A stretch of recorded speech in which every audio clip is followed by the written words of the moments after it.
Hello everyone, my name is Nikhil.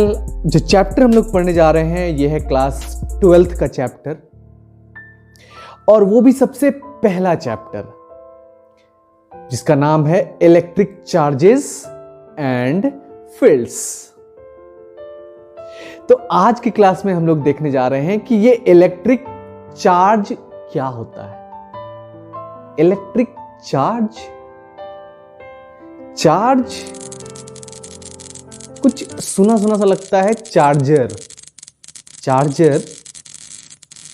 Mobile charger क्यों use करते हो? मोबाइल चार्जर आप क्यों यूज करते हो? मोबाइल को चार्ज करने के लिए? मोबाइल नहीं, उसके बैटरी को चार्ज करने के लिए।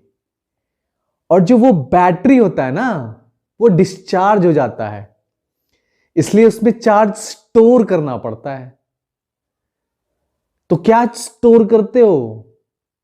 चार्ज को स्टोर करते हो। तो यही चार्ज जो है, उस चार्ज को भी हम लोग रेस्ट पोजीशन में देखने वाले हैं। चार्ज को हम लोग रेस्ट पोजीशन में देखने वाले हैं। तो चार्ज जब रेस्ट पोजीशन में होगा तो हम लोग स्टैटिक इलेक्ट्रिसिटी पढ़ेंगे। Static electricity.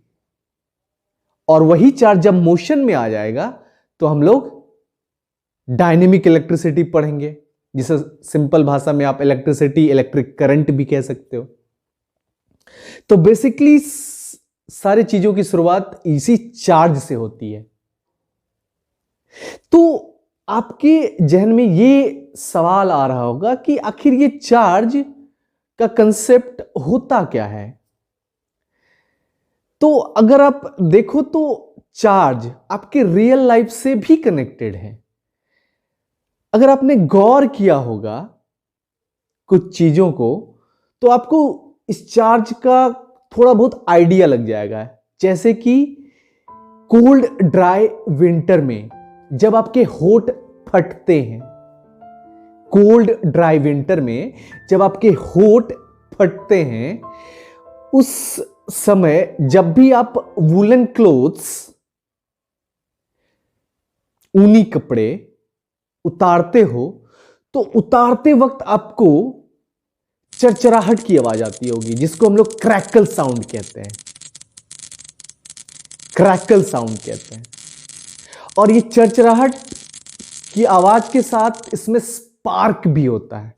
जिस तरह से माचिस की तीली में स्पार्क होता है उसको जलाते समय, सेम उसी तरह से क्या होता है, एक छोटा सा हल्का सा स्पार्क होता है। ये आपको कभी कभी विंटर में ब्लैंकेट के अंदर भी महसूस हुआ होगा। ब्लैंकेट के अंदर, वूलन ब्लैंकेट के अंदर।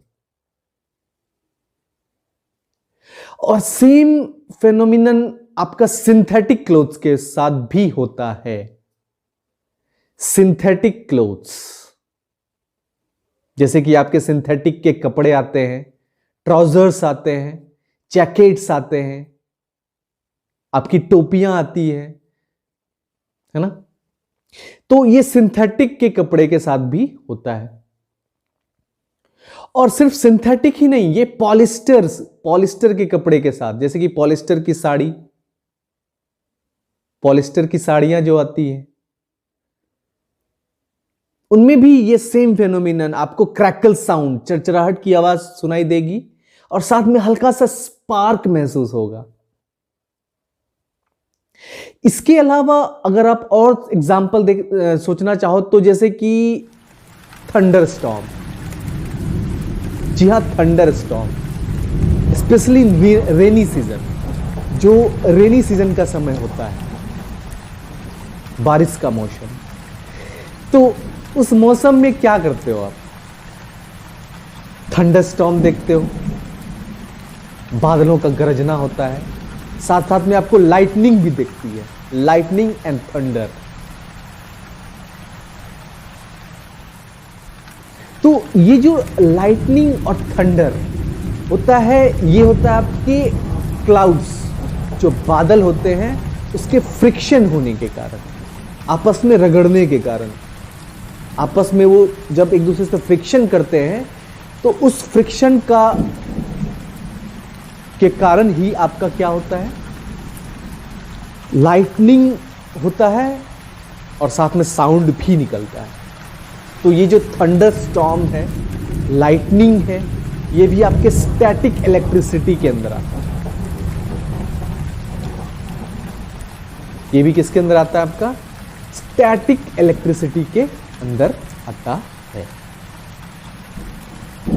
इसके अलावा अगर आप एग्जाम्पल देखना चाहो तो आप क्या कर सकते हो, एक व्हाइट पेपर ले लोगे, ठीक है, और उस व्हाइट पेपर को कैंची से छोटे छोटे थिन स्ट्रिप में काट लोगे, छोटे छोटे थिन स्ट्रिप, एकदम पतले पतले, एकदम पतले पतले स्ट्रिप में काट लोगे। अब उस व्हाइट पेपर के जो थिन स्ट्रिप है, जो पतले पतले भाग है, उसको आप क्या करोगे, आयरन कर दोगे। जो आयरन होता है जिससे आप कपड़े आयरन करते हो, उस आयरन से क्या कर दो, उसको आयरन कर दोगे। फिर उस थिन पेपर स्ट्रिप को आप लेके जाओगे कंप्यूटर स्क्रीन के सामने, नहीं तो अपने टीवी स्क्रीन के सामने, लैपटॉप के मॉनिटर के सामने, कहीं भी लेके जाओ, स्क्रीन के सामने लेके जाओ, तो आप ये देखोगे कि जो वो थिन स्ट्रिप है, जो वो थिन स्ट्रिप है पेपर का, वो उस स्क्रीन में अट्रैक्ट हो जाएगा और ये कुछ समय तक वहां अट्रैक्टेड ही रहेगा, उसमें स्टक रहेगा, उसमें चिपका हुआ रहेगा। तो ये भी आपका स्टैटिक इलेक्ट्रिसिटी का एक एग्जाम्पल है,